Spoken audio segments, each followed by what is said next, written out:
Let's talk now to Dr. Siema Iqbal from Manchester, a GP, who can help explain how the test and trace system will work. A very good morning to you. Thanks for your time today, Dr. Iqbal.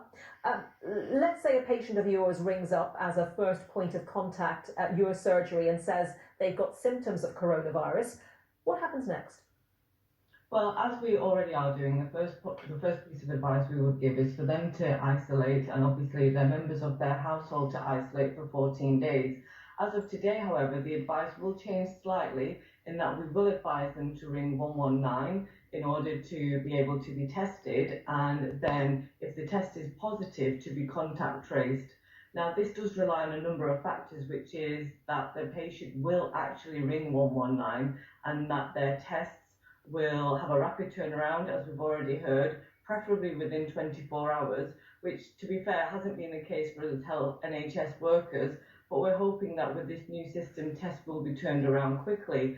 And then if it is positive, it relies very much on the fact that the patient then discloses who they have been in close contact with and feels confident to be able to do that without being penalised. Yeah, let's pick up on that because, first of all, the tone of the conversation. A lot of the people involved in the contact tracing are healthcare professionals, but will the conversation that any member of the public would have with someone doing that be like a conversation between themselves and their GP? So even if they think they may have contracted the virus because they were breaking the rules, were in close contact with someone else, weren't socially distancing, will there be any penalty for them saying that to the contact tracer?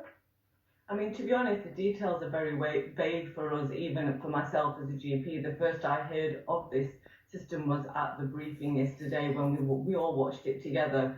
I would assume that just as a conversation with a doctor is confidential, the only way this will work is if patients have the confidence that the information that they disclose to those that are doing the contact tracing will remain confidential and they will not be penalised for breaching lockdown rules. Otherwise, this whole process becomes futile because you will not be able to break the chain of transmission.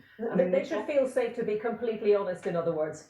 They should, yes. I mean, we talk about, there's a lot of talk, Matt Hancock said yesterday, it's a civic duty, and, it's not mandatory in this country, but civic duty only works where there is a lot of trust in the government and the fact that the government is doing what's best for the people. And, given current things that have been happening, we need to make sure that that trust comes back in the government and people feel safe and confident to disclose the information and feel that that information will not be used against them. A couple of questions then to try to get through. You're told you've been in contact with someone who has the virus, but you yourself have already had the virus. Will you then still have to isolate? I mean, based on current guidance, unless you have been tested, and if you've been tested and the PCR test has come back positive and you've definitely had the virus, I would still, at the moment, I would still recommend that it's best for you to isolate, because there isn't, until more guidance comes out that is very clear about the fact that if you've had it once, you will not need to isolate again. I mean, it's still very unclear for us as healthcare workers, does the guidance apply to us too, or will, because we are being put on the front line and are being exposed to the virus and may have patients repeatedly who test positive. Does that mean that we have to isolate every time for 2 weeks as well, or are we exempt from the guidance? Well, that's a good question. And the Health Secretary did seem to indicate this morning, he did say that if you've had the virus already, as he has, and you've been in contact with someone else then who has the virus currently, yes, you would still have to isolate again. And the rest of your household, so say again, you've been in touch with someone who has the virus, you're told to isolate, you yourself are not showing any symptoms and feel fine at the moment. Does the rest of your household have to isolate as well? I think these are the questions that need to be made very clear. The guidance has to be very clear because the impact can be quite far-reaching if the guidance remains as vague as it is. Okay, yes, more questions, more details still required. Dr. Siema Iqbal, thank you very much, though, for your thoughts on that this morning. Thank you. And